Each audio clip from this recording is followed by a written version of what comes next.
हमारा जो नया सिलेबस है उसके अकॉर्डिंग अब हमें अपनी क्लासेस को स्टार्ट करना है। ठीक है, तो ये आपका सिलेबस था। ये सब चीजें आपकी ना बीएड में पढ़ी हुई चीजें हैं।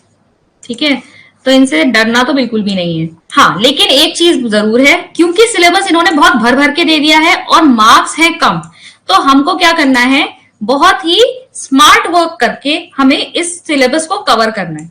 ठीक है, तो देखो फर्स्ट यूनिट आपका कौन सा है, ये आपका पूरा फिलोसफी वाला यूनिट है। आज हम ये वाला कवर करेंगे, एजुकेशन एंड फिलोसफी, और इसका रिलेशनशिप देखेंगे, एजुकेशन और फिलोसफी का रिलेशनशिप क्या होता है।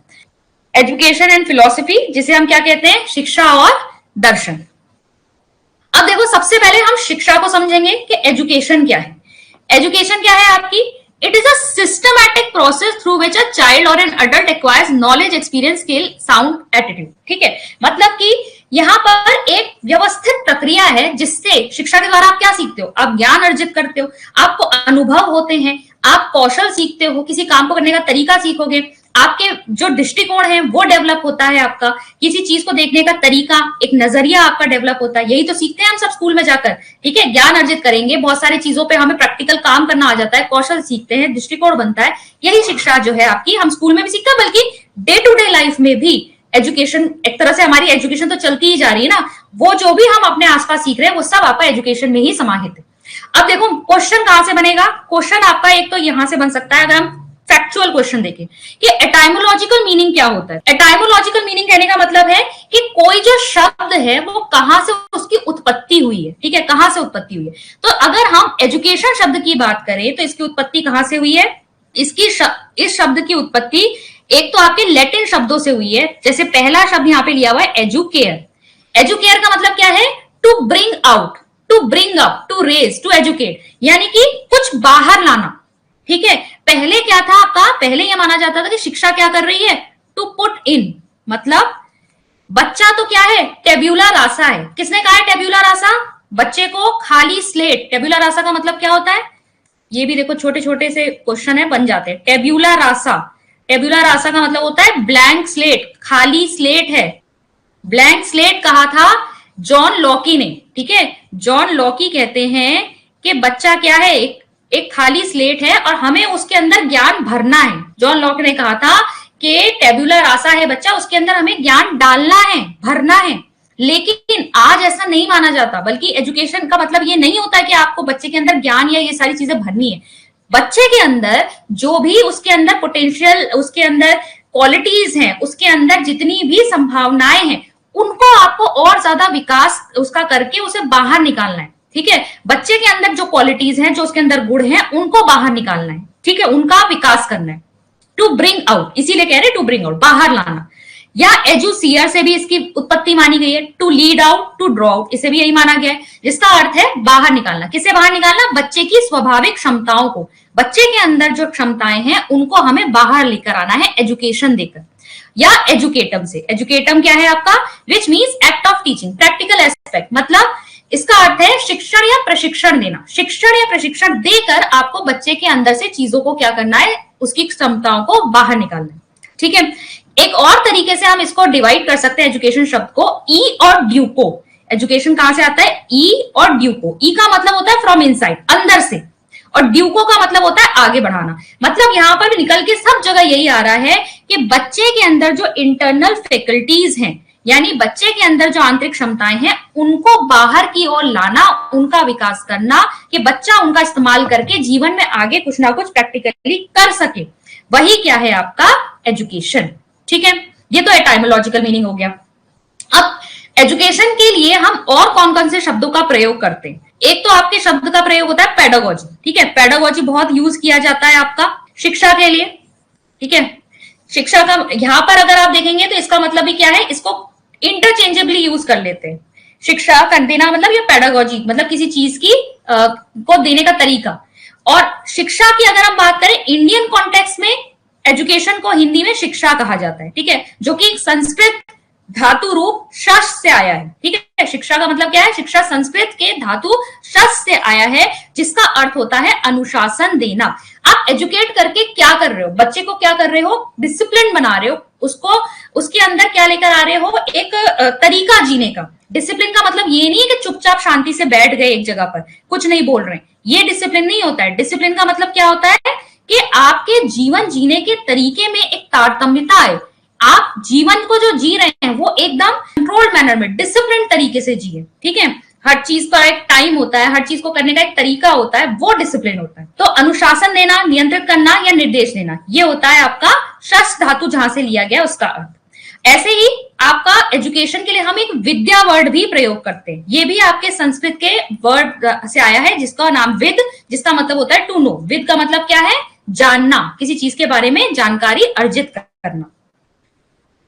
ये आपके लिए क्वेश्चन आ गया, इस तरह का क्वेश्चन आपके सामने बन के आ सकता है। जो हमने एटाइमोलॉजिकल मीनिंग पढ़ा, what is the origin of the word education, शिक्षा शब्द की उत्पत्ति कौन से शब्द से हुई है? एजुकेयर, एजुसेयर, एजुकेटर या ऑल ऑफ द अबव? तो ऑप्शन क्या हो जाएगा?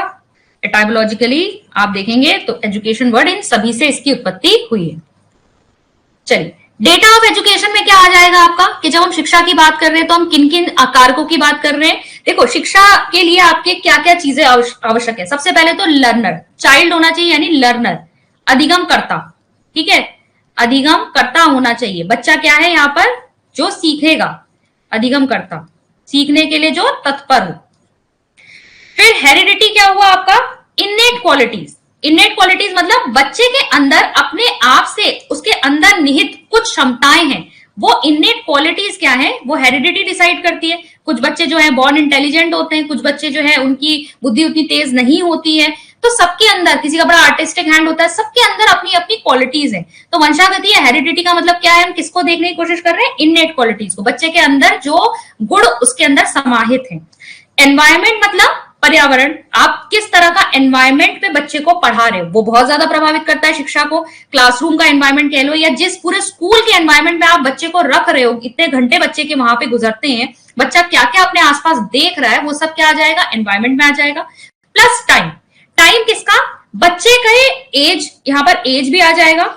हम यहाँ पर टाइम को दो रूपों में लेके चलेंगे, एक तो समय अनुसार भी शिक्षा दी जाती है। आज के समय में जो शिक्षा दी जा रही है उसका जो आप रेलेवेंस देखोगे तो पुराने जमाने में नहीं था। पुराने में जमाने में जो गुरु शिष्य परंपरा चलती थी, तो गुरु शिष्य परंपरा में अलग तरह की शिक्षा होती थी। आज के जमाने में अलग तरीके से, आजकल कोडिंग, कंप्यूटर, ये सब तो जो देखिए आप कितना इंपॉर्टेंट बन गया, हिस्सा बन गया इसका। लेकिन पहले जमाने में ये सब नहीं हुआ करता था, पहले कुछ और चीजें थी, उस समय के परिप्रेक्ष्य के हिसाब से वो चीजें सही हुआ करती थी।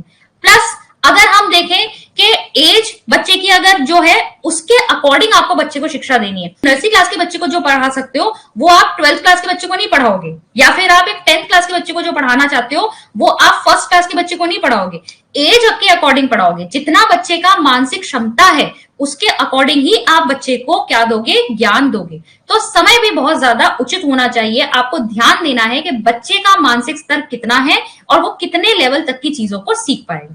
तो ये सब आपका डेटा में आ जाता है, ठीक है। अब अगर हम नैरोअर मीनिंग ऑफ एजुकेशन देखें, यानी कि अगर हम संकीर्ण अवधारणा देखें, तो हम सीधे कह देंगे एजुकेशन से हमारे दिमाग में सीधे सीधे स्कूली शिक्षा आती है, ठीक है। स्कूल में जो हमें शिक्षा मिल रही है, जो पढ़ाई लिखाई चल रही है, वो एजुकेशन है। इवन के आज भी देखोगे कई पेरेंट्स तो आप को करिकुलर एक्टिविटीज को एजुकेशन कहाँ मानते हैं। वो पहले चलता था ना, पढ़ोगे लिखोगे बनोगे खराब वाला, आज लेकिन आज उसका परिप्रेक्ष्य चेंज किया गया है। एनईपी में तो कह रहे हैं भाई म्यूजिक को भी एक सब्जेक्ट मानिए, को करिकुलर एक्टिविटीज को सब्जेक्ट मानिए।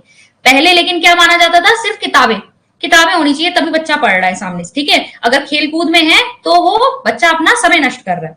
तो औपचारिक स्कूल शिक्षा जो है उसी को हम केवल शिक्षा मानते हैं।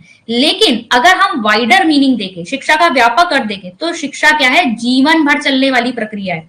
आप हमेशा कुछ ना कुछ सीख रहे हो, क्योंकि सबसे पहली डेफिनेशन हमने क्या देखी थी? डेफिनेशन मतलब एक जो हमने समराइज करके समझने की कोशिश की थी कि एजुकेशन में आप क्या क्या अर्जित करते हो? ज्ञान, अनुभव, कौशल, दृष्टिकोण, ये सब क्या आपको डे टू डे लाइफ में चीजों से सीखने को नहीं मिलता है? आप अपने घर में भी आपके माता पिता से भी जब बात करते हो तो वो आपके दृष्टिकोण को बनाने की कोशिश करते हैं, या आप अपने मम्मी से अगर खाना बनाना सीख रहे हो वो भी तो एक कौशल है। तो बहुत सा जो जीवन भर चलने वाली प्रक्रिया है शिक्षा सिर्फ स्कूलों तक सीमित नहीं, ठीक है। तो मैकेंजी की डेफिनेशन है यहाँ पर, वो कहते हैं in wider sense it is a process that goes on throughout life and is promoted by almost every experience in life। यानी कि अगर हम आपके व्यापक अर्थों में समझे तो शिक्षा जीवन भर चलने वाली एक ऐसी प्रक्रिया है और जो आपके जीवन में जितनी भी घटनाएं हो रही हैं, जितने भी अनुभव आपको प्राप्त हो रहे हैं, वो सब कहीं ना कहीं आपकी शिक्षा का हिस्सा है, वो सब आपकी पर्सनैलिटी को बना रहे हैं। तो शिक्षा कहां से कहां तक चलती है? बर्थ टू डेथ, जन्म से मृत्यु तक, एंड वॉर्म टू टॉम, गर्भ से कब्र तक चलती है। अब यहाँ पर कुछ डेफिनेशंस है। डेफिनेशंस मैं कभी भी ये नहीं कहती हूँ कि बैठ के रटो, लेकिन हाँ पढ़ लो, अगर दिमाग में रह जाती है, डेफिनेशन के ऊपर क्वेश्चन आता है, आपको याद आ गया तो उसे कर सकते हो, ठीक है। क्योंकि डेफिनेशन बहुत सारी होती है सिलेबस में, कितनी याद करते रहोगे, लेकिन अगर मेमोरी अच्छी है, पढ़ लो, दिमाग में रह जाएगी तो सही रहेगा। महात्मा गांधी ने क्या कहा है? महात्मा गांधी कहते हैं, by education I mean an all round drawing out of the best in man, body, mind and spirit. इनके अनुसार शिक्षा क्या है? गांधी जी के हमें विचार भी पढ़ने हैं। उनके अनुसार शिक्षा है कि बच्चे के अंदर, एक व्यक्ति के अंदर जितनी भी कैपेबिलिटीज, जितनी भी क्वालिटीज हैं, ठीक है, उसके शरीर, शारीरिक उसकी क्वालिटीज कह लो, उसके माइंड में, उसकी आत्मा में जितने भी गुण विद्यमान है, उन सब का विकास करके एक बिल्कुल सबसे बेस्ट व्यक्ति जो है वो बाहर निकल के लेकर आना, यही महात्मा गांधी का कहना है कि शिक्षा के जरिए क्या करना चाहिए, हमें व्यक्ति के अंदर जितनी भी उसके अंदर फैकल्टीज हैं, जितनी भी उसके गुण हैं, उन सबको एकदम परफेक्शन की ओर लेके जाना चाहिए और अब सर्वश्रेष्ठ एक व्यक्ति बनाने की कोशिश करनी चाहिए। रविन्द्रनाथ टैगोर क्या कहते हैं? Education enables the mind to find out the ultimate truth which gives us the wealth of inner light and love and gives significance to life। तो रविन्द्रनाथ टैगोर का क्या कहना है कि शिक्षा हमें क्या हमें सहायता करती है कि हम जो अंतिम सत्य है ना उस तक पहुंच पाए, ठीक है। अंतिम सत्य, अब वो अंतिम सत्य सबका अलग अलग होता है। अभी हम फिलॉसफी पढ़ेंगे ना, जब हम दर्शन पढ़ेंगे, दर्शन में आपके जो प्रकृतिवाद है उसके लिए सत्य अलग है, प्रयोजनवाद के लिए सत्य अलग ही होता है। प्रयोजनवाद जो प्रैग्मेटिज्म होता है, जिसपे अमेरिका चलता है, अमेरिका जो है किस पे चलता है, उसके लिए जो उपयोगी है वही सत्य है, ठीक है। अगर किसी चीज का उपयोग खत्म तो वो सत्य नहीं है। वो सत्य किसे मानता है कि जो चीज उसके काम की आ जाए, प्रयोग करके देखता है वो। इसीलिए वहां पे सब वेलकम है, इंडिया वाले भी वेलकम है, सब है, जिसके पास दिमाग होना चाहिए, है ना। ब्रेन ड्रेन तभी तो होता है हमारे यहाँ से। तो रविन्द्रनाथ टैगोर का कहना क्या था कि एजुकेशन जो है वो क्या करती है, माइंड को अल्टीमेट ट्रुथ तक पहुंचाने की कोशिश करती है। और जब हम अंतिम सत्य तक पहुंचने की कोशिश करते हैं तो हमारे अंदर ना एक अलग तरह की, एक आप कह सकते हो हमारी एक धन, हमारे अंदर एक जो धन है वो हम अर्जित करते हैं। वो क्या है?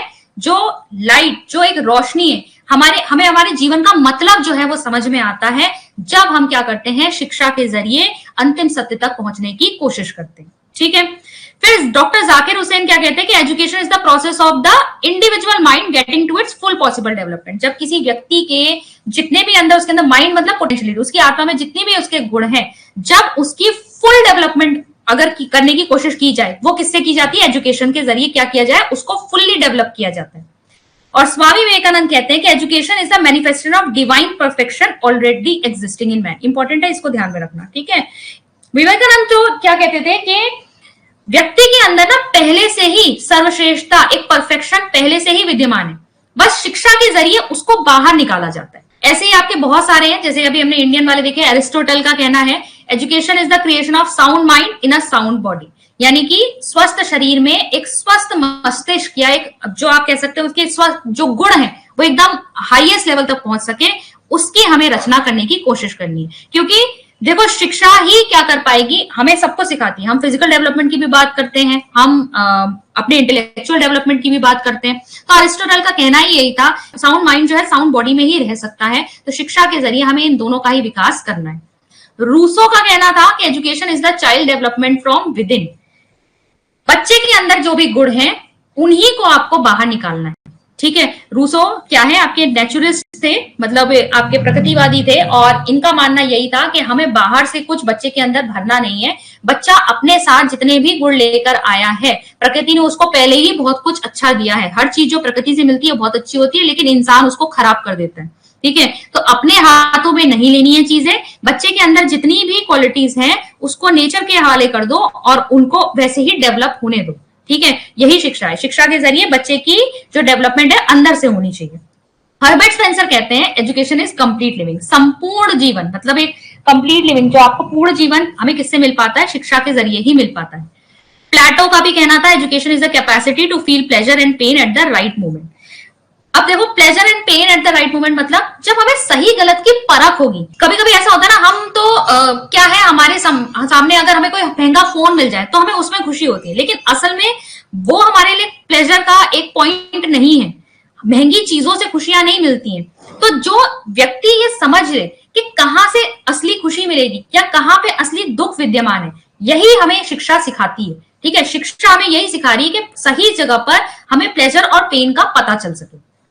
ऐसे ही एरिस्टोटल दोबारा आ गया। पेस्टोलॉजी का देखेंगे तो education is natural, harmonious and progressive development of man's innate power. शिक्षा के जरिए हम क्या करते हैं, हम प्राकृतिक रूप से, लगातार प्रकृतिवादी रूप से हम क्या करते हैं, इंसान की जो अंदर निहित उसकी शक्तियां हैं उसको बाहर की ओर, विकास की ओर लाते हैं। ठीक है, तो ये बहुत सारी हैं, आपको इतना ज्यादा इसमें देखने की इतनी जरूरत नहीं है, और बाकी पीडीएफ मिल जाएगी। टी रेमंड की एक डेफिनेशन पर हम एक देख लेते हैं। टी रेमंड कहते हैं कि education is the process of development which consist the passage of human being from infancy to maturity, the process whereby he adapts himself gradually in various ways to his physical and spiritual environment। तो education क्या है, इन्होंने एक ऐसा process बताया जहां पर जब व्यक्ति इन्फेंसी से मैच्योरिटी, यानी कि इन्फेंसी क्या होगा, शैशवावस्था से परिपक्वता की ओर जब वो बढ़ रहा होता है, तो जो जो चीजें इस बीच में वो सीखता है उसके द्वारा वो क्या करता है, अपने फिजिकल और स्पिरिचुअल एनवायरनमेंट के साथ सामंजस्य बिठाता रहता है। शिक्षा हमें क्या सिखाती है, जैसे जैसे हम बड़े हो रहे हैं हम अपने आसपास कुछ चीजों को सीखते जाते हैं और अपने एनवायरनमेंट के साथ, अपने फिजिकल, चाहे वो हमारे फिजिकल एनवायरनमेंट हो चाहे हमारा स्पिरिचुअल एनवायरनमेंट हो, सबके साथ हम सामंजस्य में रहते रहते हैं। अच्छा, जो एक डेफिनेशंस आपकी इंग्लिश में है, परेशान होने की जरूरत नहीं है, मैं इनको हिंदी में भी कन्वर्ट करके दे दूंगी। अब देखो नेचर ऑफ एजुकेशन, जैसे हम टीचिंग में पढ़ते थे ना कि आपका टीचिंग साइंस भी है, आर्ट भी है, सिमिलरली शिक्षा आपकी विज्ञान भी है, साइंस भी है और आर्ट यानी कला भी है। अब हम इसे कला इसलिए कह रहे हैं क्योंकि ये रचनात्मकता है इसके अंदर, मौलिकता है इसके अंदर, बहुत सारे कौशल इसके अंदर शामिल है। ठीक है, अब देखो क्रिएटिविटी है इसके अंदर, क्योंकि आप एजुकेशन के लिए क्या करते हो, बच्चों को सिखाने के लिए हमेशा अपने लेसन प्लान तैयार करते हो, टीचिंग एड्स का निर्माण करते हो, आप अलग अलग एग्जाम्पल्स ढूंढते हो, तो ये सब क्या आपकी क्रिएटिविटी तो लग रही है इसके अंदर, और आप टीचिंग करने के लिए भी बहुत सारे कौशल जो है आप सीखते हो। विज्ञान इसलिए कह रहे हैं क्योंकि ये व्यवस्थित है, व्यवहारिक है, तार्किक है। जैसा हमने अभी पढ़ा ना, कभी भी बच्चे को कुछ भी नहीं पढ़ाना है, आपको बच्चे की एज देखनी पड़ेगी, उस एज के अकॉर्डिंग उसका मेंटल लेवल क्या है, उसी के अकॉर्डिंग आप टॉपिक को सरल करके व्यवस्थित ढंग से बच्चे को पढ़ाओगे। ठीक है, अब मैं भी अगर आपको जैसे ये एजुकेशन ऑफ फिलॉसफी पढ़ा रही हूँ, मैं कहीं से भी कुछ भी पढ़ाना शुरू कर दूं तो आपकी समझ में नहीं आएगा, इसीलिए मैं सिस्टमैटिक चल रही हूँ, है ना। पहले मैंने एजुकेशन टॉपिक उठाया, मैं फिलॉसफी उठाऊंगी और फिर दोनों के रिलेशनशिप की बात करेंगे। अच्छा, अब फीचर्स की बात कर लेते हैं फटाफट से। हमने वैसे एजुकेशन की इतनी सारी डेफिनेशन देख ली, इसी में से आपके फीचर्स भी निकल के आ रहे हैं, ज्यादा इनको एक्सप्लेन करने में टाइम वेस्ट नहीं करेंगे। एजुकेशन क्या है, एक लाइफ लॉन्ग प्रोसेस है, जीवन भर चलने वाली प्रक्रिया है, सिर्फ स्कूलों में जब दी जाने वाले ज्ञान तक आपकी सीमित ये नहीं है। ठीक है, दूसरा क्या है, एजुकेशन क्या है, चाइल्ड की इननेट पावर का डेवलपमेंट, आंतरिक शक्तियों का विकास ही क्या है, शिक्षा है। तीसरा आपका क्या है कि education dynamic process, very important point, बहुत इंपॉर्टेंट फीचर है कि शिक्षा ना आपकी स्थैतिक नहीं है, ये गतिशील है। क्यों गतिशील है, क्योंकि ये परिस्थितियों के अनुसार और समय के अनुसार इसमें परिवर्तन होता रहता है। देखो पहले चलती थी वैदिक काल, या उस समय क्या चलती थी, गुरु शिष्य परंपरा, गुरुकुल का सिस्टम चलता था ना, जहां पर बच्चों को क्या सिखाया जाता था, वहां पर देखो शिक्षा का एम ही अलग था। वहां पे हमारे आपके अलग अलग गृहस्थ आश्रम होते हैं और कौन सा अलग अलग आश्रम होते हैं, जहां पर गुरुकुल कुछ समय ऐसा होता है आपको जीवन का गुरुकुल में रहकर बिताना होता है ताकि आप चीजों को सीख सकें, उसके बाद आप नॉर्मल लाइफ में आप आओगे। तो गुरुकुल जो है वहां पर एकदम अलग तरह की शिक्षा दी जाती थी। फिर अगर हम उसके बाद आए तो आपके अगर मिडिवल पीरियड है, मुस्लिम वाले पीरियड में आए, तो वहां पे आपके इस्लामिक एजुकेशन वगैरह बहुत प्रचलन में थी। फिर अगर हम उससे भी आगे आते हैं, जब आपके अंग्रेज आ गए तो उन्होंने अपनी अंग्रेजी और बाकी जितने आपके उनका सिस्टम ऑफ एजुकेशन था वो हमारे ऊपर अप्लाई करने की कोशिश की। जैसे जैसे समय परिवर्तित होता गया, जैसे जैसे परिस्थितियां हमारे देश में बदलती गई, वैसे वैसे शिक्षा में भी परिवर्तन हमें देखने को मिले और आज भी हो रहे हैं। आज ये एनईपी हम क्यों कह रहे हैं कि भाई इतने वर्षों बाद ये जो एनईपी आई है जिसने 86 की पॉलिसी को चेंज किया है, हम कह रहे थे अभी तक क्यों नहीं आई थी, इतने सालों बाद जाकर हमारी शिक्षा का स्वरूप आज बदलेगा, है ना। आज बच्चा जो है हिस्ट्री के साथ साइंस भी ले सकता है। तो ये परिवर्तन तो वैसे तो काफी समय पहले ही आ जाना चाहिए था, लेकिन ये समय की जरूरत है, सिचुएशन और टाइम के अकॉर्डिंग चीजों को चेंज होना पड़ता है। तो एजुकेशन भी उसी के अंदर आती है। एजुकेशन भी क्या है, डायनेमिक प्रोसेस है, सिचुएशन और टाइम के अकॉर्डिंग ये चेंज होती रहती है। अच्छा, यहां से इंपॉर्टेंट ये 4th और 5th पॉइंट बहुत इंपॉर्टेंट, एजुकेशन को बाइपोलर प्रोसेस किसने कहा है? जॉन एडम्स ने कहा है अपनी किताब इवोल्यूशन ऑफ एजुकेशनल थ्योरी में। आपका एजुकेशन को बाइपोलर प्रोसेस का है। बाइपोलर प्रोसेस कैसे कहा है इन्होंने? एक इस पर क्या है? टीचर, एक एंड पे टीचर है एक ध्रुव पर, और दूसरे ध्रुव पर क्या है? स्टूडेंट, शिक्षक और शिक्षार्थी। बाइपोलर प्रोसेस होगी, ठीक है। अगर हम जॉन डीवी के अनुसार देखें तो उन्होंने इसे ट्राइपोलर प्रोसेस कहा है। ट्राइपोलर प्रोसेस यानी त्रिध्रुवीय प्रक्रिया है। इनके अनुसार जो 3 ध्रुव है वो क्या है? 3 ध्रुव में से पहला है टीचर, दूसरा है स्टूडेंट और तीसरा है सोसाइटी। कई जगह आपको ये करिकुलम या एनवायरमेंट भी लिखा हुआ मिल सकता है, ठीक है, लेकिन मतलब वही है, बेसिकली वही हमारी सोसाइटी ही हमारे जो है एनवायरमेंट का या करिकुलम को ही डिटरमाइन करती है। तो टीचर, स्टूडेंट, सोसाइटी, ये क्या है? जॉन डीवी के द्वारा दिया गया। अब अगर हम फॉर्म्स ऑफ एजुकेशन की बात करें, शिक्षा के स्वरूप क्या क्या है, तो देखो formal, informal, non formal education. Formal education क्या होता है? जो आपको स्कूलों में दी जाती है, जहां पे हर चीज बिल्कुल सिस्टमैटिक है। आपका वहां पे एक प्लेस है, एक फिक्स, हर चीज फिक्स होती है, हर चीज फिक्स्ड है वहां पर। एक जहां पर आपको जाके पढ़ाई करनी है वो जगह फिक्स है, टाइम टेबल फिक्स है, आपका पूरा सिलेबस फिक्स है, एग्जाम कब कब होने ये फिक्स है, किस क्लास में कौन सी एज के बच्चे बैठेंगे ये भी फिक्स है, ठीक है। हर चीज वहां पर क्या है? पहले से ही तय है। ये होती है फॉर्मल एजुकेशन, सिस्टमैटिक है बहुत ही। इनफॉर्मल क्या होता है? आप अपने बड़ों से कुछ सीख रहे हो, आप अपने मित्र से कुछ सीख रहे हो, साइकिल चलाना सीख रहे हो बड़े भाई से, मम्मी से खाना बनाना सीख रहे हो, या पापा से गाड़ी चलाना सीख रहे हो, कुछ भी इस तरह की चीजें हो गई इनफॉर्मल। यहाँ पर कोई भी चीज फिक्स नहीं होती है। नॉन फॉर्मल एजुकेशन क्या होती है? यहाँ पर कुछ चीजें फिक्स हैं लेकिन फिर भी उसमें लचीलापन है या फ्लेक्सिबिलिटी है। फ्लेक्सिबिलिटी या लचीलापन, इसमें आपके एग्जाम्पल आ जाएंगे ओपन स्कूल या फिर ओपन यूनिवर्सिटीज, ठीक है। यहां पर क्या होता है? अब देखो कुछ चीजें तो फिक्स हैं, जैसे 1 साल में आपको या 2 साल में आपको एक कोर्स खत्म करना है, लेकिन एज फिक्स नहीं है। आप जैसे 40 साल का भी व्यक्ति है या 50 साल का भी व्यक्ति, अगर वो चाहे ओपन यूनिवर्सिटी से जाकर कोई कोर्स करना चाहता है वो कर सकता है आराम से। कोई क्लासेस आपको यहाँ पर रेगुलरली लेनी नहीं है, बुक्स आपके पास घर में आ जाएंगी, बस आपको एग्जाम देने के लिए जाना पड़ता है, ठीक है। तो कुछ चीजें यहाँ पे फिक्स हैं लेकिन बहुत सारी चीजों में आपको फ्लेक्सिबिलिटी मिलती है, तो इसीलिए ये क्या है? Non formal education. हिंदी में क्या कहेंगे? औपचारिक, अनौपचारिक और गैर औपचारिक, निरौपचारिक कर लेना, निरौपचारिक, ठीक है, निरौपचारिक कर सकते हो इसे। दूसरा क्या आएगा? डायरेक्ट और इनडायरेक्ट। डायरेक्ट का मतलब क्या हुआ? आपको जो डायरेक्टली जैसे स्कूल में जो शिक्षा दी जा रही है, टीचर सामने से खड़े होकर आपको पढ़ा रही है, वो क्या हो गए? Direct education. इस समय भी आपकी डायरेक्ट एजुकेशन ही हुई। इनडायरेक्ट एजुकेशन होती है जब आपको कुछ सिखाने के लिए नहीं बताया जा रहा है लेकिन फिर भी आप अपने आसपास होती हुई चीजों को सीख जाते हैं, वो होता है इनडायरेक्ट, अप्रत्यक्ष शिक्षा। जैसे कि क्या होता है? बच्चों को आप ना शादी ब्याह वगैरह में लेके जाओ तो बहुत सारे रिचुअल्स के, कोई शादी की सेरेमनी कैसे होती है, क्या क्या उसमें रीति रिवाज होते हैं, वो बच्चे ऐसे ही सीख जाते हैं। तो आप उन्हें सिखाने के लिए नहीं लेके गए हो, लेकिन बच्चे ने वो चीजें देखी तो इनडायरेक्टली वो बच्चे ने सीख ली। या बच्चे जो है गाली गलौज करना सीख जाते हैं, गलत शब्द, ये भी आपकी, हालांकि हुई तो गलत चीज है लेकिन बच्चा सीख तो जाता ही है। तो अप्रत्यक्ष हुआ जब आप बच्चे को डायरेक्टली सिखाने के लिए नहीं सिखा रहे हो लेकिन फिर भी अपने आसपास होती हुई चीजों को वो देख रहा है और सीख जाता है। फिर है general and specific. General and specific में आपका सिंपल सा है, जनरल या सामान्य मतलब हुआ जैसे कि आप स्कूलों में पढ़ा रहे हो, क्लास 10th में जो करिकुलम है वो सभी बच्चों के लिए समान है, ठीक है, सभी के लिए एक जैसा होता है, ये जनरल हुई, सामान्य। विशिष्ट शिक्षा होती है जब आप किसी पर्टिकुलर वोकेशन में अगर ले रहे हो, जैसे कि आप इंजीनियरिंग की पढ़ाई करने के जा रहे हो तो आप IIT क्वालिफाई करोगे तो अब आपकी वो एक विशिष्ट प्रकार की शिक्षा हो गई, ठीक है। इवन के इसमें भी ब्रांचेस हो जाती हैं, आप मैकेनिकल में जा रहे हो या सिविल में जा रहे हो, ठीक है, या इलेक्ट्रॉनिक में जा रहे हो या इलेक्ट्रिकल में जा रहे हो, तो उसमें फिर विशिष्ट ब्रांचेस बन गई आपकी, तो वो स्पेसिफिक एजुकेशन हो गई।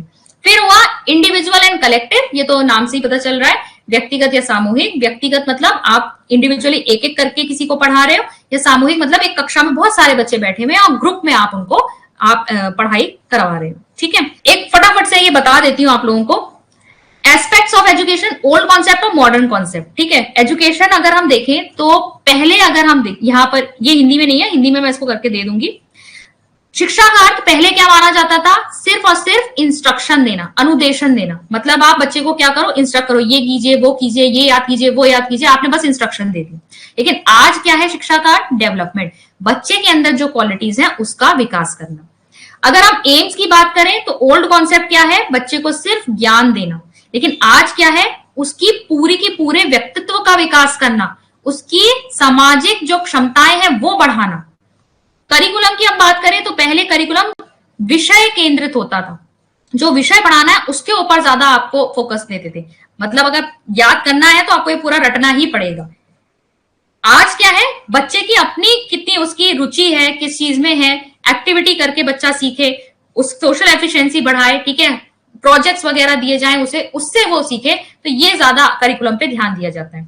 मेथड्स की अगर हम बात करें, पहले रोट मेमोराइजेशन रटन प्रवृत्ति पे ज्यादा जोर दिया जाता था, गुरु बोल रहे हैं बच्चे रट रहे हैं उसको। लेकिन मॉडर्न कॉन्सेप्ट क्या है, लर्निंग बाय डूइंग, बच्चा करके सीखे, प्रोजेक्ट से सीखे। डिसिप्लिन कैसा होता था, रिजिड और रिप्रेशनिस्टिक, बाहर से थोपा हुआ। रिप्रेशनिस्टिक का मतलब क्या होता है, आपने बाहर से बच्चे के ऊपर रूल्स इंपोज कर दिए। लेकिन आज क्या है, सेल्फ डिसिप्लिन। आज का कॉन्सेप्ट, ये क्वेश्चन बहुत आता है, मुझे किसी और ने भी भेज रखा था, ये याद रख लो। आज मॉडर्न कॉन्सेप्ट जो है डिसिप्लिन का, आत्म अनुशासन है, सेल्फ डिसिप्लिन। बच्चे को आपको इस तरह से तैयार करना है, बच्चे के अंदर डिसिप्लिन खुद से आ जाए। एग्जामिनेशन पहले एस्से टाइप होते थे, आज ऑब्जेक्टिव टाइप पे ज्यादा जोर दिया जाता है, वस्तुनिष्ठ पर। एजेंसीज पहले फॉर्मली हुआ करती थी, आज फॉर्मल इनफॉर्मल बोथ टाइप में यूज की जाती है। टीचर जो है आपका, वो पहले सिर्फ इंस्ट्रक्टर होता था, सिर्फ इंस्ट्रक्शन प्रोवाइड कर, आज फ्रेंड, फिलोसफर, गाइड है, जो एनसीएफ कहती है ना, मित्र है, ठीक है, दार्शनिक है, और आपको गाइड भी कर रहा है। बच्चा क्या है, पहले होता था केवल पैसिव रेसिपेंट, वो क्या करता था, सिर्फ सुनता था, ठीक है। आज क्या है, एक्टिव है बच्चा, क्रियाशील है, पहले निष्क्रिय श्रोता था। स्कूल कैसे है, पहले टीचिंग शॉप्स हुआ करती थी। स्कूलों में अगर पहले जाओ तो पहले तो सिर्फ यही दिखाया जाता था कि पढ़ाई कितनी अच्छी होती है, क्लासरूम कितनी अच्छी है, टीचर कितना अच्छा पढ़ाते हैं। लेकिन आज आपकी को करिकुलर एक्टिविटीज भी होनी चाहिए, बच्चे का ऑलराउंड डेवलपमेंट हो रहा है नहीं हो रहा है, ये देखना है। तो आज स्कूल एक मिनिएचर सोसाइटी, एक समाज का छोटा स्वरूप, जहां बच्चे को बहुत सारी चीजें सीखने को मिलेंगी, ठीक है। तो ये एक कंपैरिजन है। चलिए क्वेश्चन आ गया आपके सामने, which of the following statement is correct, निम्नलिखित कथनों में से कौन सा कथन सही है। शिक्षा एक कला है, शिक्षा एक विज्ञान है, यह ना तो कला और ना ही विज्ञान है, या कुछ हद तक यह कला है और कुछ हद तक यह विज्ञान है। कुछ हद तक यह कला है और कुछ हद तक ये विज्ञान है, दोनों है। What is called education acquired without any specific purpose, fixed period and place? बिना किसी विशिष्ट उद्देश्य, निश्चित अवधि एवं स्थान के अर्जित की गई शिक्षा क्या कहलाती है। अप्रत्यक्ष शिक्षा, व्यक्तिगत शिक्षा, अनौपचारिक शिक्षा, औपचारिक शिक्षा। सी होगा। अब फटाफट से आ जाते हैं फिलॉसफी पे। हमने शिक्षा के बारे में बहुत सारा पढ़ लिया, अब आ जाते हैं फिलॉसफी पे। तो फिलॉसफी सबसे पहले तो है क्या, अगर बेसिक सिंपल सी भाषा में बात करूं तो फिलॉसफी है अंतिम सत्य की खोज। हम मजाक में बोलते हैं ना, जब कोई बहुत ज्यादा गहरी बातें करता है, क्या दार्शनिक की तरह बातें कर रहा है, क्या फिलॉसफी झाड़ रहा है, लेकिन असल में फिलॉसफी एक बहुत ही सीरियस सब्जेक्ट, अंतिम सत्य की खोज है, ठीक है। तो जीवन में हम क्यों आए हैं, या पर्पस क्या है लाइफ का, जब हम हायर लेवल के क्वेश्चंस पूछते हैं, जब हम सोचते हैं, विचार करते हैं, तर्क देते हैं, लॉजिक लगाते हैं, वही क्या है आपका दर्शन। दर्शन शब्द की अगर हम बात करें तो इसकी उत्पत्ति देखो कहां से हुई। अगर हम वेस्टर्न मीनिंग में चले, ठीक है, ये वेस्टर्न में हम बोलते हैं ना ऐसे फिलॉसफी, अगर हम पश्चिमी परिवेश में गए तो दर्शन के लिए क्या यूज हो रहा है वर्ड फिलॉसफी, जिसका मतलब क्या होता है, लिटरल मतलब होता है लव फॉर विजडम, जिसके अंदर ज्ञान के लिए प्रेम होता है, ठीक है। ज्ञान के लिए क्या है, उसके अंदर प्रेम है। फिलोस का मतलब होता है लव, सोफिया का मतलब होता है विजडम, इसी से बन के आ गया आपका लव ऑफ विजडम, ठीक है। ग्रीक शब्द से आया है ये, ग्रीक शब्द से, ज्ञान से प्रेम या ज्ञान के लिए प्रेम या ज्ञान के प्रति अनुराग। इंडियन पर्सपेक्टिव में बात करें तो यहाँ इसे क्या कहा जाता है, दर्शन कहा जाता है, ठीक है। वेस्टर्न में इसे फिलॉसफी कह रहे हैं, यहाँ इंडिया में इसे दर्शन कहते हैं। अब दर्शन वर्ड कहां से आया है, दर्शन वर्ड आपके संस्कृत भाषा के दृश धातु से बना है। दृश का अर्थ होता है देखना। अब यहाँ देखना क्या, देखना मतलब ये नहीं जो मैं अभी आपकी अपनी आंखों से देख रही हूँ या आप इस पीडीएफ को देख रहे हैं, वो देखना नहीं। जब हम अपनी लॉजिक या ज्ञान के नेत्रों से देखते हैं, मटीरियलाइज से नहीं, ये जो हमारे नेत्र हैं हम इनसे नहीं, जो हम अपने तर्क की दृष्टि से जो चीजें सोचने की कोशिश कर रहे हैं, देखने की कोशिश कर रहे हैं, वो क्या है, दर्शन, ठीक है। दर्शन मतलब देखना। अब अगर हम ब्रांच बात करें, जो आपकी शाखाएं हैं फिलॉसफी की, ठीक है, तो फिलॉसफी की आपकी 3 शाखाएं हैं। पहला है आपका मेटाफिजिक्स, दूसरा है एपिस्टेमोलॉजी और तीसरा है आपका एक्सियोलॉजी, ठीक है। मेटाफिजिक्स का मतलब क्या है, तत्व ज्ञान, हिंदी में से कहते हैं तत्व ज्ञान। अभी मैं बता रही हूँ ये सब क्या है, और ये सब जो मैं बता रही हूँ ना, इनमें बस खाली ये जो इनके वर्ड्स है बस इनका एक एक पॉइंट समझ लीजिए, बहुत डिटेल में हम नहीं जाएंगे क्योंकि हमारा जो कोर्स है वो पेडागोजी और टीचिंग और एजुकेशन से रिलेटेड है, हम फिलोसफी में इतना डीप नहीं जाने वाले, ठीक है। फिर है एपिस्टेमोलॉजी। एपिस्टेमोलॉजी आपका होता है ज्ञान शास्त्र, ठीक है। और जो आपका एक्सियोलॉजी है ये होती है आपकी मूल्य शास्त्र, हिंदी में कहते हैं इसे, कई जगह मीमांसा वगैरह भी लिखा हुआ होगा, पर आप इसको ऐसे याद कर लीजिए, इजी रहेगा आपके लिए, ठीक है। अब देखो है क्या ये मेटाफिजिक्स क्या है। मेटाफिजिक्स के लिए देखो यहाँ सिंपल सा लिखा हुआ है, science of reality existence creation. मतलब जब हम क्या करने की कोशिश करते हैं, हम ये ढूंढने की कोशिश करते हैं कि हम क्यों उत्पन्न हुए हैं, हमारी प्रकृति क्या है, हम क्यों आए हैं इस जीवन में, या एग्जिस्टेंस क्या है, या रियलिटी क्या है, सत्य क्या है, ये सब जो चीजें बन गई है, ये सूर्य चंद्रमा, ये सारी चीजें कहां से आई हैं, ये सब एग्जिस्टेंस क्या है। जब हम इन सब चीजों की बात करते हैं ना तो वो मेटाफिजिक्स के अंदर आती है। तत्व ज्ञान, तत्व क्यों कह रहे हैं, ये सब चीजें पदार्थ से ही तो बनी है, पृथ्वी, प्लैनेट्स, ये सारी चीजें। तो जब हम इन तत्वों का अध्ययन करते हैं कि ये सारी चीजें, हमें भी माना जाता है पंच तत्वों से आए हैं हम, पंच तत्वों से मिलकर हमारा शरीर बना है, तो जब हम इन चीजों के बारे में गहरी जानकारी ज्ञात करने की कोशिश करते हैं तो वो आपका मेटाफिजिक्स के अंदर आता है, ठीक है। फिर मेटाफिजिक्स आपका फर्दर डिवाइडेड है, इसको आप ना सिर्फ एक एक लाइन से याद करेंगे। अगर मेटाफिजिक्स ऑफ सोल क्या होती है, जब हम आत्मा के तत्व की जानने की कोशिश करेंगे, हम अपने सबके अंदर क्या है, आत्मा है, जब इस आत्मा को जानने की कोशिश करोगे तो मेटाफिजिक्स ऑफ सोल हो जाएगी। जब ईश्वर की एग्जिस्टेंस को जानने की कोशिश करोगे कि ईश्वर है नहीं है, एक है, अनेक है, कितने हैं, जब हम ये सब जानने की कोशिश करते हैं तो वो होता है थियोलॉजी। मेटाफिजिक्स का मतलब है जब हम एग्जिस्टेंस को क्वेश्चन कर रहे हैं कि कोई चीज है तो क्यों है, जब हम क्यों पूछ रहे हैं कि ये सारी चीजें हैं क्यों और क्या है, जब हम ये पूछ रहे हैं, तो आत्मा को जब पूछोगे कि आत्मा कैसा तत्व है तो वो क्या हो जाएगा, मेटाफिजिक्स ऑफ सोल। जब ईश्वर को पूछोगे तो वो थियोलॉजी हो जाएगी, ठीक है। जब सृष्टि को जानने की कोशिश करोगे, सृष्टि में मतलब क्या क्या आ जाएगा आपका, पृथ्वी, सूर्य, चंद्रमा, अन्य ग्रह वगैरह, तो ये कॉस्मोलॉजी हो जाएगी, ठीक है। अगर सत्ता संबंधी के सबसे बड़ा कौन है, कौन अमर है, जो बिल्कुल नश्वर नहीं है, कौन सब चीजों को कंट्रोल कर रहा है, जब हम ये क्वेश्चन करेंगे तो ऑन्टोलॉजी। और जब हम सृष्टि की उत्पत्ति की बात करते हैं कि भाई जो बिग बैंग थ्योरी वगैरह नहीं पढ़ते कि धरती की उत्पत्ति कहां से हुई है, कैसे उत्पन्न हुआ, ये पूरा ब्रह्मांड कैसे बना है, जब हम इसके उत्पत्ति की सबको समझने की कोशिश करते हैं तो होता है कॉस्मोगोनी। क्लियर हो गया, ये मेटाफिजिक्स के पार्ट्स हैं। ये बस ऐसे ही आ सकता है, और वैसे मैं बता रही हूं इतना डीप तो पूछेगा भी नहीं। हाँ, ब्रांचेस पूछ सकता है, इन ब्रांचेस को जरूर याद कर लेना कि फिलोसफी की इनमें से कौन सी ब्रांचेस हैं, तो ये बस बेसिक याद कर लो, इसके अलावा मुझे नहीं लगता इससे डीप को पूछ सकता है। अब आते हैं एपिस्टेमोलॉजी। एपिस्टेमोलॉजी पूछती है, यह है science of knowledge and truth, ठीक है। नॉलेज एंड ट्रुथ मतलब ये जानने की कोशिश करता है कि ज्ञान क्या है, असली ज्ञान, सही ज्ञान, ठीक है। जब हम क्या करते हैं, ट्रू नॉलेज और फॉल्स नॉलेज में डिफरेंशिएट करने की कोशिश करते हैं कि सही ज्ञान क्या है और गलत ज्ञान क्या है। जब हम इसमें डिफरेंशिएट करना सीख जाएंगे तो वो ज्ञान शास्त्र हो जाएंगे, ठीक है। और तीसरा है एक्सियोलॉजी। एक्सियोलॉजी का मतलब है, एक्सियोलॉजी के अंदर दो चीजें आती है, एस्थेटिक्स आता है और एथिक्स आता है। एस्थेटिक्स को आप हिंदी में कहते हो सौंदर्य शास्त्र, और एथिक्स को कहते हो नीति शास्त्र, ठीक है। और एक्सियोलॉजी मूल शास्त्र हो जाता है। एस्थेटिक्स का मतलब है सौंदर्य शास्त्र, मतलब चीजों में सुंदरता देखना। अब सौंदर्य का मतलब ये नहीं है कि कोई बहुत ही हीरोइन जैसी दिखती है तो वो सुंदर है। सौंदर्य सबके लिए, सौंदर्य की परिभाषा अलग अलग होती है। अगर किसी मूर्तिकार से पूछोगे ना, अगर उसको यहाँ पर एक ऐसे पत्थर बना हुआ दिख जाएगा ना, उसे ये पत्थर भी बहुत खूबसूरत लगेगा, क्योंकि उसके दिमाग में क्या चल रहा है कि इस पत्थर को पूरा तराश के मैं कितनी खूबसूरत सी एक मूर्ति बना दूंगा, उसे इस पत्थर में भी सौंदर्य दिखाई दे जाएगा, ठीक है। जैसे कोई बहुत आर्टिस्टिक हैंड वाला होता है, उसे कोरा कागज भी ना बहुत अच्छा लगता है, वो सोचता है अरे मुझे मिले तो मैं इसके ऊपर कितनी सुंदर सी एक चित्रकारी कर दूंगा। तो सौंदर्य की परिभाषा, चीजों में खूबसूरती देखना। कई लोग प्रकृति से बहुत प्रेम करते हैं, उनको फूल खिले हुए देखे भी बहुत सुंदर लगता है, ठीक है। तो बहुत सारी चीजें जो हैं, जो सौंदर्य की परिभाषा सबके लिए अलग होती है, और किस चीज में किसको क्या सौंदर्य दिख रहा है वही क्या आता है, एस्थेटिक्स में देखा जाता है। फिर नीति शास्त्र की बात करें तो नीति शास्त्र एथिक्स हो गए, सही और गलत की परख, ठीक है। सही क्या है, गलत क्या है, तो ये सब जब हम सीखते हैं तो ये नीति शास्त्र में आ जाता है, ठीक है। फटाफट से दोबारा रिवाइज करा रही हूँ। केवल 3 ब्रांचेस हैं। मेटाफिजिक्स, जिसमें क्या पढ़ोगे, तत्व की एग्जिस्टेंस के बारे में पढ़ोगे कि ये चीजें कहां से आई हैं, क्यों है। एपिस्टेमोलॉजी, ज्ञान, ट्रू नॉलेज क्या है और फॉल्स नॉलेज क्या है। एक्सियोलॉजी में पढ़ोगे सौंदर्य और आपके मूल्यों या नीतियों के बारे में, ठीक है।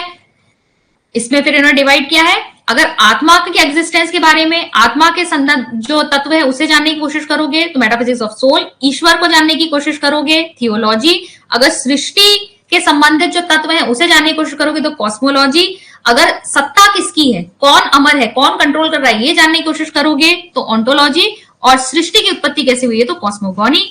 एपिस्टेमोलॉजी में कोशिश करोगे क्या जानने की कि सही ज्ञान क्या है, गलत ज्ञान क्या है, ठीक है, ज्ञान कैसे प्राप्त होगा वगैरह वगैरह, हम डिफ्रेंशिएट करना सीख जाते हैं। और एक्सियोलॉजी में आप करोगे सौंदर्य को पढ़ोगे, और किसको पढ़ोगे आप, नीति शास्त्र, यानी सही और गलत की परख करना सीख जाओगे। ठीक है, ये हुई आपकी फिलॉसफी।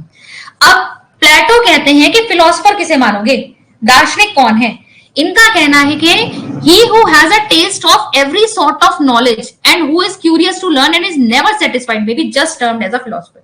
एक ऐसा व्यक्ति जिसके अंदर हर प्रकार के ज्ञान के लिए बहुत ज्यादा उसे जानने की इच्छा होती है, उसके अंदर मतलब टेस्ट, मतलब कहने का मतलब उसे सब तरह का ज्ञान सुनना पसंद है, ठीक है, उसको सब तरह का ज्ञान सुनना पसंद है, और जो हमेशा जानने के लिए उत्सुक रहता, कभी सेटिस्फाइड नहीं होता, कभी संतुष्ट नहीं होता ज्ञान प्राप्त करते करते, वही दार्शनिक कहलाएगा। अब ये कुछ डेफिनेशंस हैं, जैसे अरस्तु ने कहा है कि फिलॉसफी को क्या माना इन्होंने, science which investigates the nature of being as it is in itself. तो दर्शन ऐसा विज्ञान है जो क्या जानने की कोशिश करता है कि जो चीजें हैं वो यथार्थ स्वरूप में जो हैं वो क्यों हैं और कैसे हैं। जब हम ये सब जानने की कोशिश करते हैं, जैसे धरती है तो क्यों है, या हम हैं तो हमारी एग्जिस्टेंस क्यों है, हम कहां से आए, ये सारी चीजें जब हम जानने की कोशिश करते हैं तो वही दर्शन है।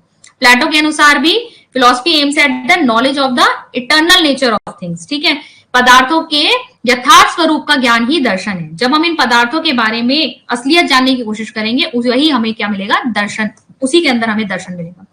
फिक्टे कहते हैं कि ज्ञान का विज्ञान ही दर्शन है। मतलब नॉलेज तो एक्वायर करनी है, लेकिन नॉलेज को कैसे एक्वायर करना है ये भी एक साइंस है। ठीक है, कैसे हम ज्ञान को अर्जित कर रहे हैं उसका भी एक विज्ञान है, उसी विज्ञान को दर्शन कहा गया।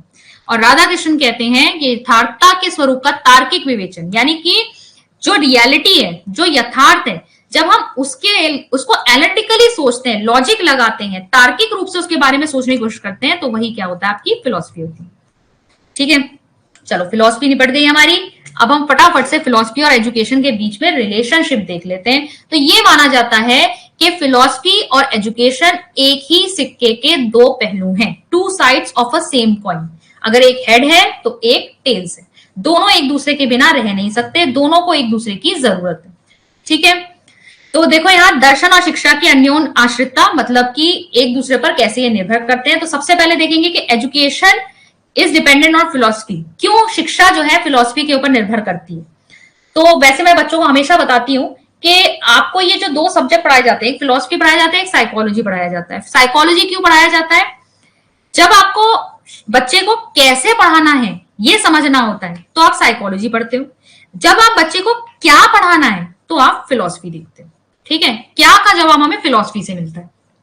चलो पहला पॉइंट आ गया, दर्शन शास्त्र उस वास्तविक गंतव्य को निर्धारित करता है जिस ओर शिक्षा को जाना है। मतलब फाइनल डेस्टिनेशन क्या है, हमें शिक्षा के द्वारा बच्चे को पहुंचाना कहां तक है, हम चाहते क्या है, शिक्षा से हमारा क्या पर्पस सॉल्व हो। ठीक है, उसी के अनुसार मैंने आपको बताया था कि हमारा जैसे जैसे हमारा समय बदलता गया वैसे वैसे जो है शिक्षा के जो एम्स है बदल जाते हैं, या अंतिम जो हमारा पड़ाव है जहां तक हमें पहुंचना है वो बदल जाता है। जैसे जब आपका गुरुकुल सिस्टम चलता था तो वहां पे बच्चों के अंदर मूल्य डालना, ईश्वर को समझना, और अपने आप को मतलब देखो एब्सटेन करते थे ना, वो हर चीज से वो क्या करते थे, गुरु के अधीन हो जाते थे, अपने माता पिता को सारे मोह, चाहे वो राजा ही क्यों ना हो, लेकिन वो क्या करता था, गुरु के आश्रम में रहकर वहां के कार्य किया करता था। ठीक है, वो भोगेगा नहीं, अपना राज्य नहीं भोगेगा, वहां पे वो क्या करेगा, सारे कार्य करेगा जो गुरु उससे कहेंगे। उस समय वहां पे पर्पस कुछ और था। आगे अगर हम देखेंगे तो जैसे जैसे समय बदलता गया पर्पस कुछ और है। आज हमारा पर्पस क्या है, आज क्यों साइंस टेक्नोलॉजी कोडिंग वगैरह इन सबको ज्यादा महत्व दिया जाता है, क्योंकि आज हमारा देश इन सब की ओर अग्रसर हो रहा है। हमारा देश है, आज आप देखो इसरो कितने लॉन्च कर रहा है, वो आपके मिशन लॉन्च कर रहा है। आज जरूरत है कि हम सीखें, टेक्नोलॉजी को ज्यादा से ज्यादा जो है आगे लाएं। तो आज जो है शिक्षा के जो हमारे एम्स हैं वो बदल चुके हैं, और आज के परिप्रेक्ष्य के हिसाब से हम उसी के हिसाब से एनईपी को आप देख सकते हैं कि वहां पर चेंजेस लाए गए। तो फिलॉसफी जो है कहीं ना कहीं वो बताती है कि आपको पहुंचना कहाँ है। फिर दूसरा है फिलॉसफी आपके शिक्षा के जो वेरियस एस्पेक्ट्स हैं उनको निर्धारित करती है। अब एस्पेक्ट्स क्या क्या हो गए? एम्स, शिक्षा के लक्ष्य क्या होंगे, करिकुलम, पाठ्यक्रम में क्या क्या रखा जाएगा, शिक्षक कैसा होना चाहिए, पाठ्य पुस्तकें कैसी होनी चाहिए, अनुशासन कैसा होना चाहिए, शिक्षण विधियां कैसी होनी चाहिए। यही सब तो आप शिक्षा में पढ़ते हो, शिक्षा के यही सब तो पहलू हैं। ये सब कौन बताता है? फिलॉसफी डिसाइड करती है। और जैसी फिलॉसफी हम पढ़ रहे होंगे उसी के अकॉर्डिंग, अब देखो आगे आने वाले जो वीडियोस हैं, जैसे मान लो हम नेचुरलिज्म पढ़ रहे हैं, जिसे हम क्या कहते हैं? प्रकृतिवाद कहते हैं। ठीक है, तो प्रकृतिवाद में अब आपको पढ़ना कैसे है? अगर आप नोट्स बना रहे हो तो भी आप ऐसे ही बनाओगे। सबसे पहले तो आप इसके 8-10 पॉइंट्स में क्या बनाए जाएंगे कि एक्चुअली नेचुरलिस्टिक फिलॉसफी किस चीज के ऊपर बिलीव करती है। फिर हम पढ़ेंगे इसके प्रोपोनेंट्स, कौन कौन इसके प्रवर्तक हैं। फिर इसके बाद इसके अनुसार शिक्षा कैसी होनी चाहिए हम वो पढ़ेंगे। और शिक्षा कैसी होनी चाहिए मतलब हम यही सारी चीजें पढ़ने वाले हैं। शिक्षा के एम क्या होंगे, करिकुलम क्या होगा, टीचर कैसा होगा, किसके अनुसार? हर तरह की फिलॉसफी के अनुसार। तो जैसे कि अगर हम प्रकृतिवाद के अनुसार पढ़ रहे हैं तो प्रकृतिवाद में अगर हम करिकुलम की बात करें तो करिकुलम कैसा बताया गया है? प्रकृति में जो मतलब प्राकृतिक चीजें सीखो, ठीक है, जैसी चीजें जो है उसके लिए उपयोगी रहेंगी आपको वही चीजें सीखनी है। या अगर आपसे पूछा जाए कि डिसिप्लिन कैसा होगा नेचुरलिज्म के अनुसार, या शिक्षण विधियां कैसी होंगी, तो देखो शिक्षण विधियां वहां पे कैसी होनी चाहिए? प्रैक्टिकल मेथड्स, प्रोजेक्ट मेथड्स, जहां पर बच्चा एक्टिविटीज करके खुद से सीख सके। डिसिप्लिन कैसा होना चाहिए? कुछ मत करो, बच्चे को कोई रोको टोको मत, उसे नेचर के हवाले कर दो, नेचर अपने आप सिखा देगा। जब कोई काम गलत करेगा नेचर उसे अपने आप पनिशमेंट देगा, बच्चे को अपने आप समझ में आ जाएगा ये काम गलत है। तो हर जो फिलॉसफी है उसके अकॉर्डिंग फिर कैसे हमारे एस्पेक्ट्स ऑफ एजुकेशन रहेंगे उसको हम समझेंगे। ठीक है, फिर है आपका great philosophers have been great educationist also. तो यहां पर हमने देखा कि जो आपके बहुत बड़े बड़े दार्शनिक हैं वो आपके बहुत बड़े बड़े शिक्षाविद भी रहे हैं, इसीलिए जो है शिक्षा और जो आपकी फिलॉसफी है वो कहीं ना कहीं जुड़ी हुई है। अगर हम बात करें कि फिलॉसफी कैसे डिपेंडेंट है एजुकेशन के ऊपर, तो देखो दर्शन शास्त्र देखो इसलिए निर्भर करता है क्योंकि शिक्षा जो है वो दर्शन का गतिशील पक्ष है। हर चीज का क्या होता है ना, एक तो होता है आप प्लान बनाओगे, उस प्लान को फिर बाद में क्या करोगे? एग्जीक्यूट करोगे। ठीक है, तो जो प्लान बनाने का काम है वो तो करती है फिलॉसफी, दर्शन, और जो एग्जीक्यूशन का काम है वो कौन करता है? वो करता है आपका शिक्षा। ठीक है, तो शिक्षा क्या कर रही है? प्रैक्टिकल एस्पेक्ट है दर्शन का। दर्शन ने बता दिया भाई ये पढ़ाना है, ऐसे पढ़ाना है, शिक्षक ऐसा होना चाहिए, बच्चा ऐसा होना चाहिए, पाठ्यक्रम ये होना चाहिए। अब उसे करेगा कौन? करोगे कैसे? शिक्षा के जरिए ही करोगे। शिक्षा ही उस चीज को प्रैक्टिकली अप्लाई करेगी। ठीक है, तो ये चीज है आपकी। सेकेंड है education is the means to achieve the goal, मतलब जो गोल, जो लक्ष्य जो है फिलॉसफी ने डिसाइड किए हैं वो आप किसके द्वारा प्राप्त करोगे? शिक्षा के द्वारा प्राप्त करोगे। फिर develops a man to be a philosopher. अभी दार्शनिक बने कैसे हैं? ये जिनके भी हमने इतने सारे अभी हमने डेफिनेशंस पढ़ी फिलोसफर्स की, ये सब बने कैसे? इन्होंने ये शिक्षा इन्होंने कैसे प्राप्त किया? ये ज्ञान कहां से मिला? ये सब शिक्षा के जरिए ही तो मिला। ये खुद जब शिक्षित हो रहे थे, जब इन्हें पढ़ने को मिल रहा था, जब ये देख रहे थे आसपास दुनिया में क्या हो रहा है, कैसे समय बदल रहा है, क्या क्या प्रॉब्लम्स है लोगों के सामने, तभी तो ये ज्ञान इन्होंने अर्जित किया। तो शिक्षा इंसान को दार्शनिक बनाती है।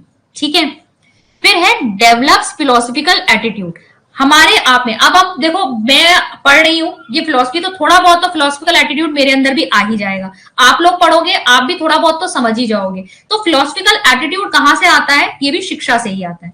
फिर puts problem before the philosopher to solve. अब दार्शनिक क्या करता है? दार्शनिक समस्याओं का सुलझाता है, लेकिन वो समस्याएं सुलझाने के लिए उसके सामने वो समस्या आनी भी तो चाहिए। वो समस्याएं उसके पास कहां से आएंगी? जब वो शिक्षा के जरिए अपने आसपास होती हुई चीजों को देखेगा, तभी तो पता चलेगा कि अच्छा ये सारी चीजें चल रही हैं जमाने में, तो मुझे कैसे जो है इन प्रॉब्लम को सॉल्व करना है। वही दर्शन। ठीक है, तो ये तो था आपका, यहां हमने कवर कर दिया आपका ये जो हमारा education and philosophy, relationship between education and philosophy, यहां सब खत्म हो गया। Thank you so much everybody.